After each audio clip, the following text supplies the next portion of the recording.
Hi friends, good morning. सभी को good morning.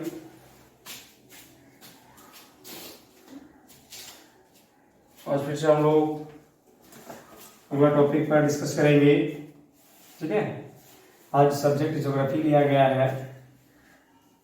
हाँ, ज्योग्राफी में इकाई 1 का घ नंबर चैप्टर है खनिज संसाधन, और इसको हम लोग पढ़ेंगे। और इससे पहले कि जिनके पास हमारे वीडियो नहीं जा रहा होगा, हमारे चैनल को लाइक और सब्सक्राइब कर लेंगे, क्योंकि जब तक सब्सक्राइब नहीं करेंगे तो हमारा नोटिफिकेशन आपके पास नहीं पहुंच पाएगा। और बेल आइकन पर जो है बेल आइकन को दबा देंगे, क्योंकि रोज का नोटिफिकेशन आपके पास चला जाएगा। जैसे ही आप वीडियो खोलेंगे हमारी वीडियो आप तक चला जाएगा। ठीक है, इसको करना ना भूलें। तो ये खनिज संसाधन आज हम लोग पढ़ेंगे। इसमें कुछ चीजें ऐसी हैं जो आप पहले से जानते होंगे, है ना। तो आइए सुनते हैं। खनिज संसाधन आधुनिक सभ्यता और संस्कृति के आधार का स्तंभ है। खनिज जो है आधुनिक सभ्यता और संस्कृति का आधार का स्तंभ है। आज भी हमारी संस्कृति, आज भी हमारी सभ्यता जो निर्भर है हमारे खनिजों पर निर्भर है। राइट। तो भारत में लगभग कहा जाता है 100 से अधिक खनिज पाया जाता है। कुछ खनिजों के उत्पादन एवं भंडारण में यह विश्व के अग्रणी देशों में से एक है। स्वतंत्रता के बाद खनिजों सर्वेक्षण एवं विकास की ओर काफी ध्यान दिया गया है, कराया है। हमारा देश में भी कुछ ऐसे संसाधन है जो कि पूरे वर्ल्ड में सबसे अग्रणी है, आगे उत्पादन में सबसे ज्यादा है, भंडार में सबसे ज्यादा है। और कुछ ऐसे भी है जो यहाँ है भी नहीं। तो स्वतंत्रता के बाद यानी आजादी के बाद खनिज के सर्वेक्षण एवं विकास को काफी ध्यान दिया गया है। जियोलॉजिकल सर्वे ऑफ इंडिया, तेल एवं प्राकृतिक गैस आयोग एवं निजी क्षेत्र की कंपनियां इस दिशा में महत्वपूर्ण कार्य कर रही है। खनिज निश्चित अनुपात में रासायनिक एवं भौतिक विशिष्टताओं का साथ निर्मित एक प्राकृतिक पदार्थ है। खनिज एक प्राकृतिक पदार्थ है जो एक निश्चित अनुपात में रासायनिक एवं भौतिक विशेषताओं के साथ निर्मित होते हैं, जो कि जमीन के लगभग खनिज है अंदर पाए जाते हैं। कुछ खनिज जमीन की सतहों पर जैसे पहाड़ी क्षेत्रों में पाए जाते हैं। ठीक है, दूसरे शब्दों में खनिज एक निश्चित रासायनिक संयोजन एवं विशिष्ट आंतरिक परमाणविक संरचना वाले ठोस प्राकृतिक पदार्थ को कहा जाता है। हमारा स्थल मंडल भूमि, हमारा स्थल मंडल चट्टानों से बना है तथा चट्टान खनिजों के संयोग से बनी है। अभी तक लगभग 2000 से अधिक खनिज की पहचान की जा चुकी है, लेकिन 30 खनिज ही आर्थिक दृष्टि से विशिष्ट महत्व रखते हैं। पूरे वर्ल्ड में 2000 से अधिक खनिजों का पहचान हो चुकी है, लेकिन उसमें से मुख्य रूप से 30 ही ऐसे खनिज है जिसका लगातार उपयोग और उसके बारे में अच्छी तरीके से, है ना, लोग उसका यूज कर रहे हैं। बाकी खनिजों के बारे में पहचान तो ही है, लेकिन अभी उसका निरंतर उपयोग जारी नहीं किया गया है। कहा जा रहा है कि खनिज सामान्यतः 2 प्रकार के होते हैं। खनिज कितने प्रकार के होते हैं? 2 प्रकार के, एक धात्विक खनिज और एक अधात्विक खनिज। धात्विक, आपने साइंस में धातु पढ़ा होगा कि जो जिसमें विशेष चमक होती है, जो अधिक ठोस होते हैं, आघात वर्धनीय होते हैं, जो तन्य होते हैं, ये सब सारे क्या कहलाते हैं? धातु कहलाते हैं। और इसके विपरीत वाले जो पदार्थ होते हैं वो अधातु कहलाते हैं, क्योंकि अधातु में धातु का कोई गुण मौजूद नहीं होती है। तो यहाँ पे धात्विक खनिज कहा गया है।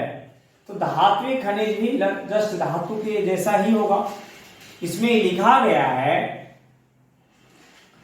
इस खनिजों में धातु होता है, जैसे लौह अयस्क, तांबा अयस्क, निकिल, मैग्नीज इत्यादि। ऐसे खनिज जिसमें कि धातुओं के अंश पाए जाते हैं, धातुओं के गुण पाए जाते हैं, धात्विक खनिज कहलाते हैं। और जिसमें धातु के गुण नहीं पाए जाते हैं, धातु के आंशिक रूप नहीं पाए जाते हैं, वह अधात्विक खनिज कहलाएगा। राइट। तो सबसे पहले आप लोग खनिज किसे कहते हैं इसकी परिभाषा आप नोट कर सकते हैं।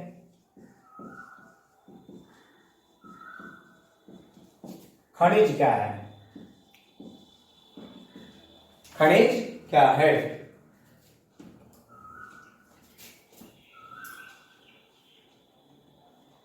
ये खनिज एक ऐसी पदार्थ है जो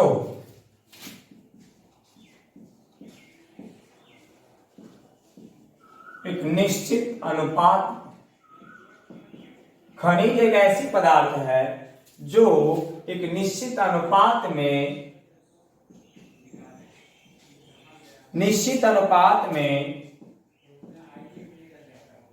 रासायनिक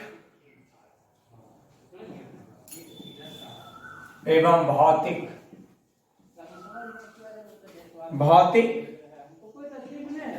विशिष्टताओं के साथ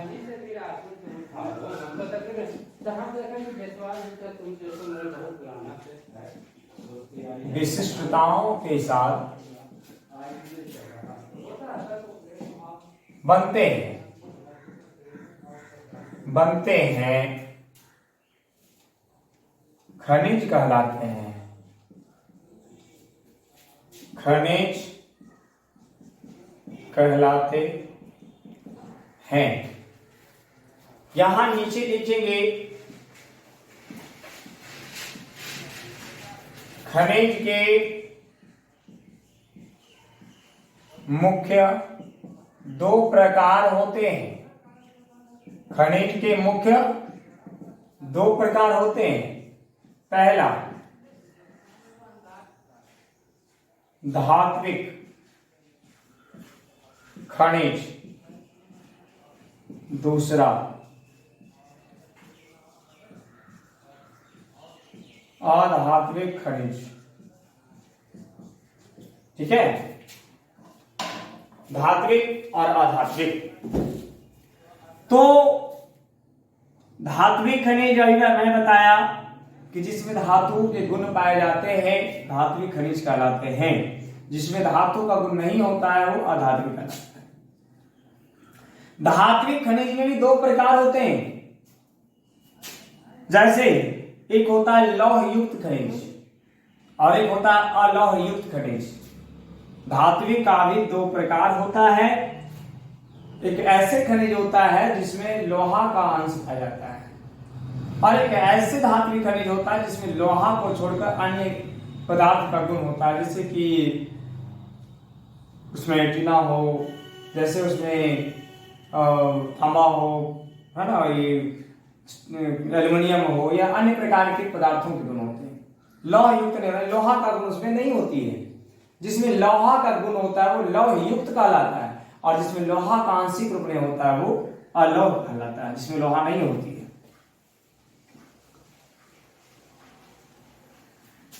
इसको भी लिखिए। अच्छा, आप लोग समझ चुके हैं, लिख सकते हैं कि जिसमें लोहा की मात्रा उपस्थित होता है लौह युक्त खनिज कहलाती है और जिसमें लोहा की मात्रा उपस्थित नहीं होती है अलौह युक्त कहलाती है ना।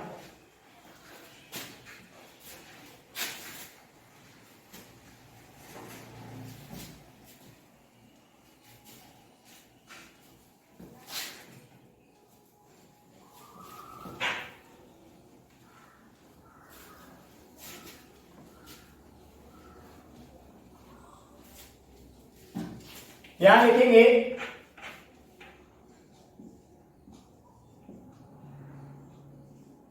धात्विक खनिज।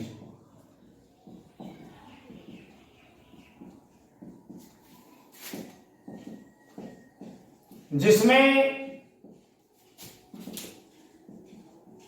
धातुओं के गुण पाए जाते हैं। जिसमें धातुओं के गुण पाए जाते हैं धात्विक खनिज कहलाते हैं। धात्विक खनिज कहलाते हैं, राइट। जैसे लोहा, सोना, चांदी,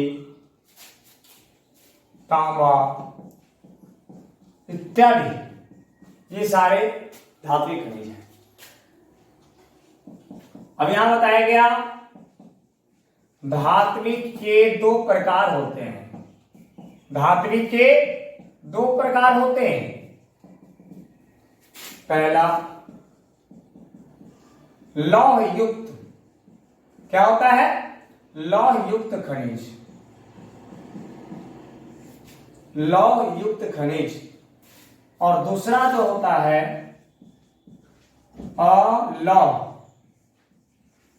अलौह युक्त खनिज। जो वर्ड साफ से नहीं दिखाई देगी तो आवाज भी है, उससे आप सुनकर लिख सकते हैं, ठीक है। क्योंकि हो सकता है वीडियो में कुछ अपलोड होने के बाद स्पष्ट ना देखिए कुछ वर्ड, तो हम बोल रहे हैं उसको ध्यान से सुनिएगा भी। तो धात्विक का दो प्रकार में, एक लौह युक्त होता है, एक अलौह युक्त होता है। आपने देखा धात्विक में कि जिसमें धातुओं के गुण पाए जाते हैं धात्विक खनिज कहलाते हैं, जैसे लोहा, सोना, चांदी, तांबा इत्यादि, राइट।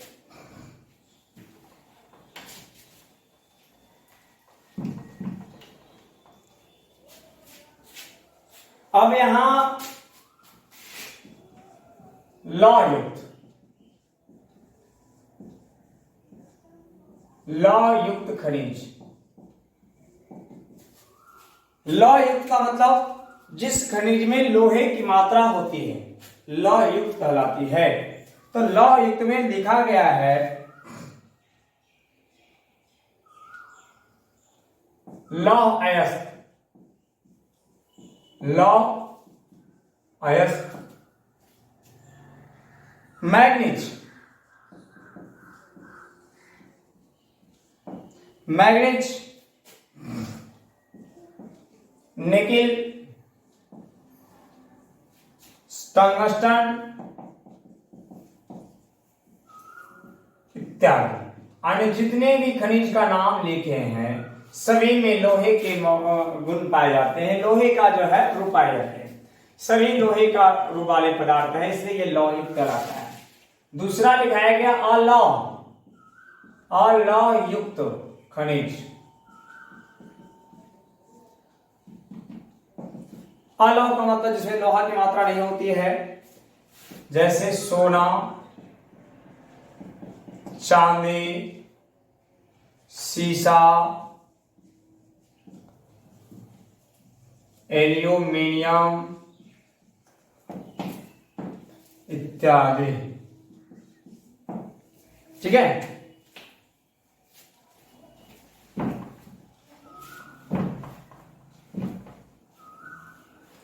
तो लौह युक्त और अलौह युक्त समझ गए। बताया गया है नोट में, याद रखिएगा ऑब्जेक्टिव के लिए, हमारे भारत में लगभग 100 से अधिक, 100 से अधिक खनिज, 100 से अधिक खनिज पाए गए हैं।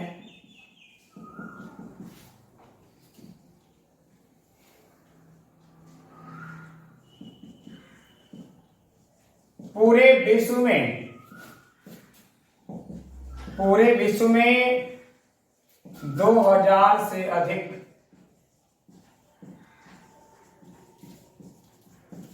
खनिजों का पहचान हो चुकी है, पहचान हो चुकी है।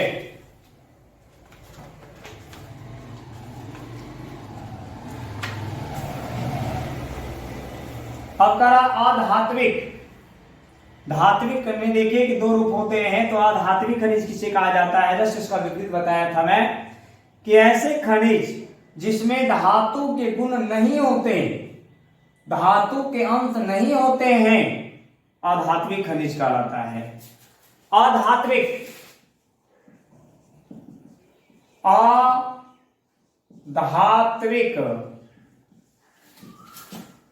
खनिज, अधात्विक खनिज किसे कहते हैं? क्या लिखेंगे? ऐसे खनिज जिसमें धातुओं के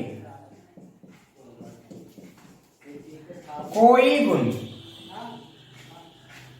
उपस्थित, धातुओं के कोई गुण उपस्थित नहीं होते हैं, नहीं होते हैं। ठीक है, ऐसे खनिज जिसमें धातुओं के कोई गुण उपस्थित नहीं होते हैं, अधात्विक खनिज कहलाते हैं। अधात्विक खनिज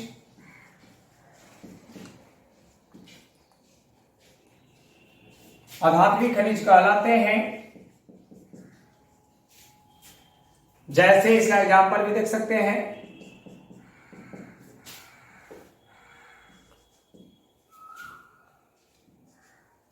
जैसे में इसका देख सकते हैं चूना पत्थर, चूना पत्थर, डोलोमाइट, डोलो कोयला, डोलोमाइट, कोयला, अभ्रक इत्यादि, ये सारे हैं।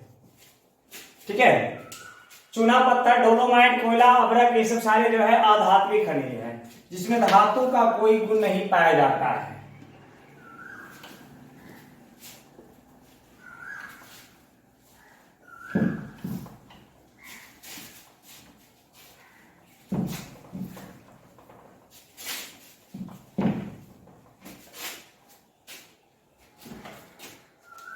अब यहां बताया गया है दोस्तों, अधात्विक खनिज भी दो प्रकार के होते हैं। अधात्विक भी दो प्रकार का होता है।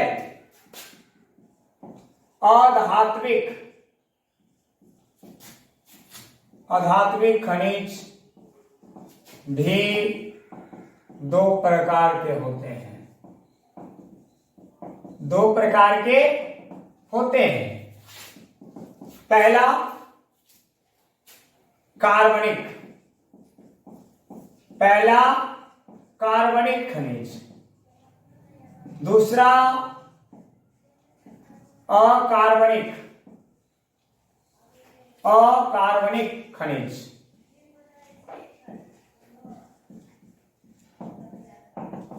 कार्बनिक खनिज और अकार्बनिक खनिज, इसका मतलब आप समझ रहे होंगे कि जिस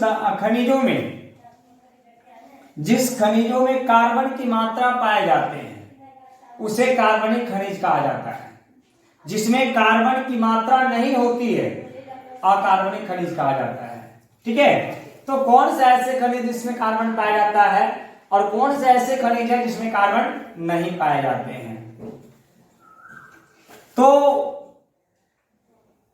देखिए, इसमें लिखा गया है कि जिसमें जीवाश्म होते हैं, कार्बन का मतलब होता है जिसमें जीवाश्म होता है, यानी जीवों का अवशिष्ट होता है, जीवों का एक आंशिक रूप पाया जाता है, उसे ही कार्बनिक पदार्थ कहा जाता है।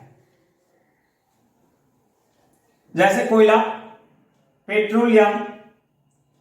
तो कार्बनिक खनिज में लिखा है जिसमें जीवाश्म होते हैं जो पृथ्वी में दबे प्राणियों एवं पादप जीवों के परिवर्तित के बाद बनते हैं, उसे ही कार्बनिक खनिज कहते हैं। ऐसे खनिज जिसमें जीवाश्म होते हैं, ठीक है, ये पृथ्वी में दबे हुए प्राणियों एवं पादप जीवों के परिवर्तित होने से बनते हैं, वह कार्बनिक पदार्थ कहलाते हैं। ठीक है, जैसे कोयला, पेट्रोलियम इत्यादि। तो कोयला आप जानते ही होंगे कि वो प्राचीन समय में किसी कारण से बहुत बड़ी संख्याओं में पेड़ पौधे अन्य जंगल और मनुष्य प्राणी दब गए होंगे, उनके ही कारण से कोयला का निर्माण और पेट्रोलियम का निर्माण हुआ है। इसीलिए इसको जीवाश्म ईंधन भी कहा जाता है, जीवों के अपशिष्टों से बना हुआ है। तो याद रखिएगा, अधात्मिक खनिज दो प्रकार के होते हैं, एक कार्बनिक और एक अकार्बनिक। कार्बनिक में जैसे होता है कोयला, सभी प्रकार के पेट्रोलियम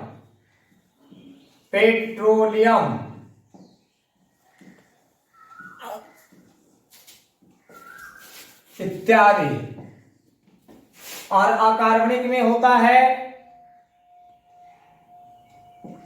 अभ्रक, ग्रेफाइट, जिप्सम,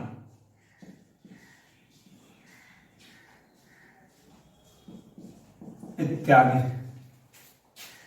ये सब जलने वाले पदार्थ नहीं है, यानी जो कार्बनिक पदार्थ होगा वो जलेगा और अकार्बनिक पदार्थ जो होता है वो जलता नहीं है।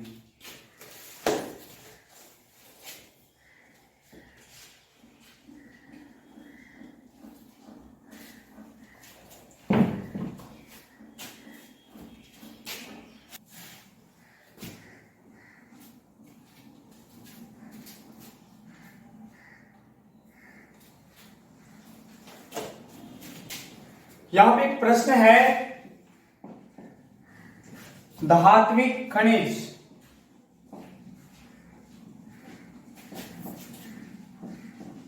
एवं अधात्विक में अंतर लिखिए। बहुत इंपॉर्टेंट क्वेश्चन है, इसमें दो कॉलम आप लोग बना सकते हैं, एक तरफ धात्विक और एक तरफ अधात्विक। ठीक है, धात्विक खनिज और अधात्विक खनिज। इसका फर्स्ट पॉइंट कि इसे गलने पर धातु प्राप्त होते हैं। जब धात्विक खनिज को गलाइएगा तो धात्विक खनिज प्राप्त होते हैं। ठीक है, और जब इसको गलाएंगे तो इसे गलाने पर अधातु, इसे गलाने पर धातु प्राप्त नहीं होते हैं। धातु प्राप्त नहीं होते हैं। दूसरा, इसमें गलाने पर धातु नहीं प्राप्त होता है, इसमें धातु प्राप्त होता है। यह कठोर एवं चमकीला, कठोर एवं चमकीला होता है। कठोर एवं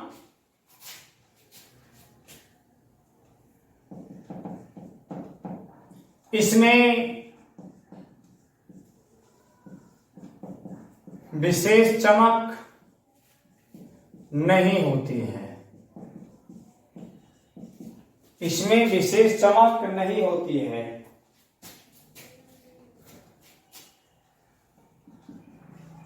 यह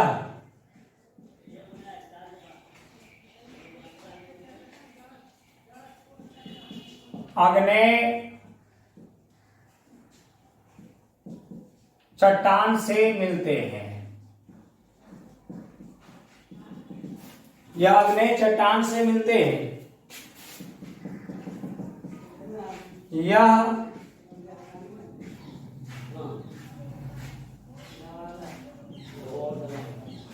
परतदार चट्टान से मिलते हैं।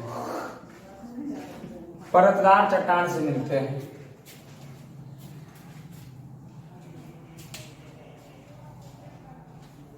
अंदर एक पॉइंट है, यह तन्य होते हैं। यह तन्य नहीं होते हैं। अनितन्य का मतलब होता है, इसको जब जोर से पीटेंगे तो ये चौड़ा होगा, पत्थर बनेगा, है ना। ये रेशा निकाला जाता है, इसको जो है खींच करके रेशा निकाला जा सकता है, और इसको खींचने से रेशा नहीं निकलता है ना। एक और लिख सकते हैं, यह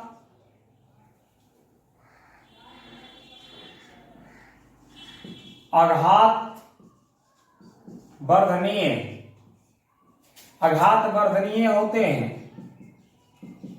आघात वर्धनीय का मतलब चोट करने पर चूर चूर नहीं होता है, और यह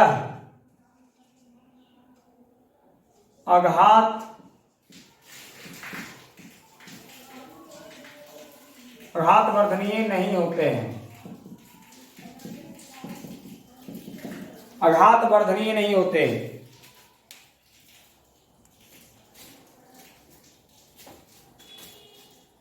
तो ये इसका 5 अंतर है। गलने पर धातु प्राप्त होता है, धातु प्राप्त नहीं होता है, कठोर एवं चमकीला होता है, ये विशेष चमक नहीं रखती है, अग्नि चट्टान से प्राप्त होती है, परतदार चट्टान से प्राप्त होती है, ये तन्य होते हैं, ये तन्य नहीं होते हैं, ये इसमें आघात वर्धनीयता का गुण होता है, इसमें आघात वर्धनीयता का गुण नहीं होता है। तन्य का मतलब जिसको खींचकर रेशा धागे की तरह निकाला जा सकता है, उसे तन्यता कहते हैं।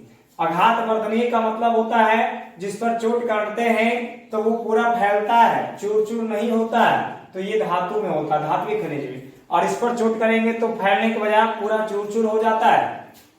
ठीक है,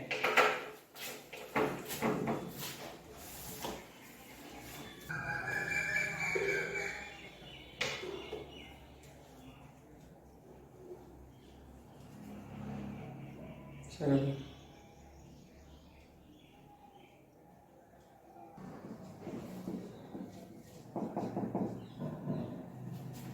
स्टार्ट करो।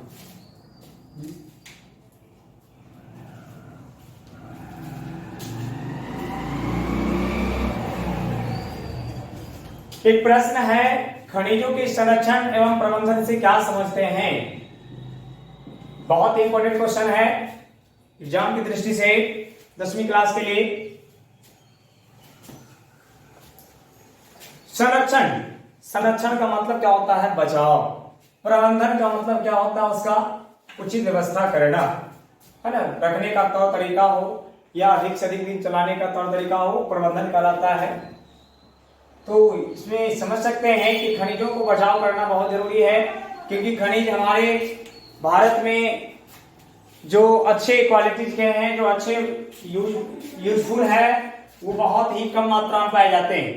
उसका भंडार सीमित है, अतः वो खत्म हो जाएगा तो मुझे वापस नहीं मिलेगा, है ना। तो इस स्थिति में हम लोग को क्या करना है कि जो उस तरह के इंपॉर्टेंट खनिज है, जो लगातार यूजेबल खनिज है, उसका संरक्षण करना प्रबंधन करना बहुत जरूरी है, तभी हमारा अधिक से अधिक दिनों तक उसका लाभ मिल सकता है। तो आइए लिखते हैं, हमारे भारत एवं विश्व में, हमारे भारत एवं विश्व में महत्वपूर्ण खनिजों का सीमित भंडार है। क्या है, सीमित भंडार है, जो एक बार समाप्त होने पर पुनः प्राप्त नहीं हो सकते, पुनः प्राप्त नहीं हो सकते। अतः इसकी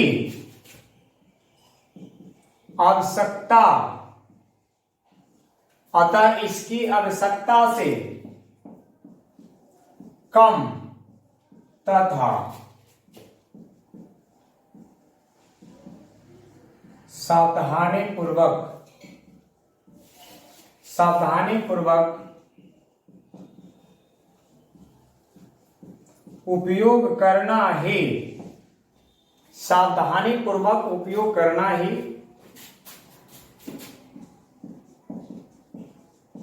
संरक्षण कहलाता है।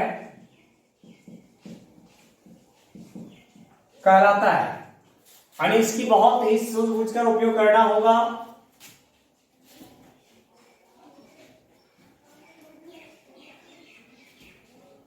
इसे सुरक्षित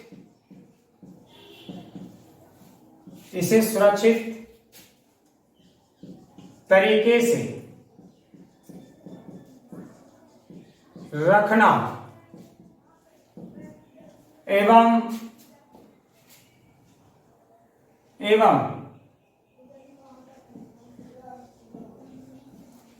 खराब होने से बचाना चाहिए।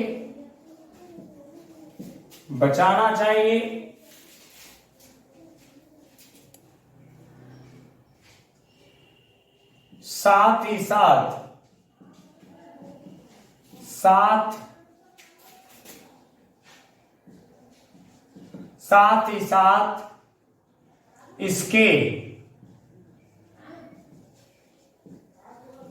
विकल्प को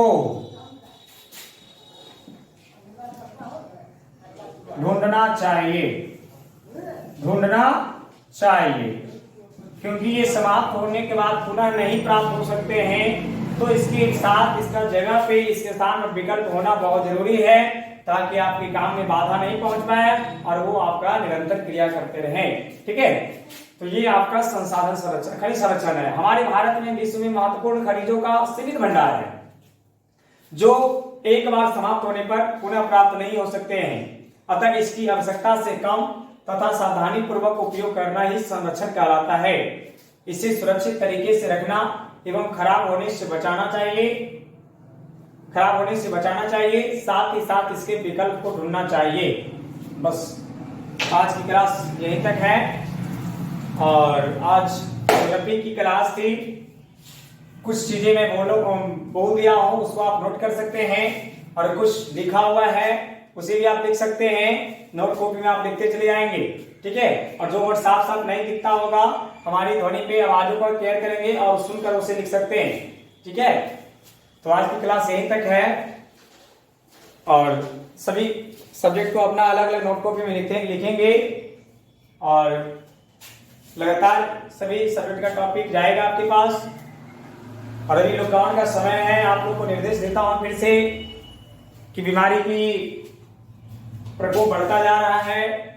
आप विद्यार्थियों से और सभी दोस्तों से अनुरोध है कि जो जहां है अपने घरों में सुरक्षित रहें, बाहर बेवजह ना निकलें, और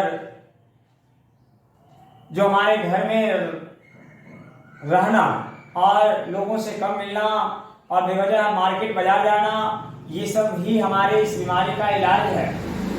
मास्क का निरंतर सेवन करें, और कहीं भी भीड़ भाड़ वाले क्षेत्र पे आप लोग नहीं जाएं। तो ये हमारा अनुरोध है, ताकि हम सभी मिलकर इस बीमारी से निजात पा सकें, इस बीमारी से हम दूर जा सकें। ठीक है, क्योंकि ये बीमारी हमारे समाज को एक नए कष्टों में बांध दिया है, जिसे उबरना बेहद जरूरी है। आर्थिक के साथ है ना, मानसिक से लेकर सभी तरह की हमारे परेशानियां बढ़ चुकी है। इसलिए आप लोग घर में रहें, सुरक्षित रहें, है ना। सभी का कहना है जान है तो जहान है, बिल्कुल सत्य है। आप इस बात को नजरअंदाज नहीं कर सकते हैं। जिंदगी रहेगी तो बहुत सारी पढ़ाइयां आगे कर सकते हैं। अगर हमें कुछ हो जाता है तो पढ़ाई मेरी वहीं पे समाप्त हो जाती है ना। इसलिए आप इस बात को ध्यान रखेंगे, और निरंतर आप सिर्फ स्टडी घर पे करते रहें, ताकि आपका पढ़ने का जो माध्यम है वो आपको कभी है ना कभी महसूस ना हो। और लगातार अपनी शिक्षा को जारी रखने से फायदा ये है कि कभी भी अगर स्कूल खुलती है, क्लास खुलती है, तो आपको ज्यादा पढ़ने में परेशानी नहीं होगी। और अपने सिलेबस को जो है ध्यान रखते हुए जो क्लास मिल रही है उसे आप निरंतर याद करें, पढ़ें, ताकि आपको एग्जाम में और ज्यादा दिक्कत ना हो। कभी भी एग्जाम ले उससे आपको कोई मतलब नहीं, बस अपना पढ़ाई जारी रखेंगे, है ना। धन्यवाद।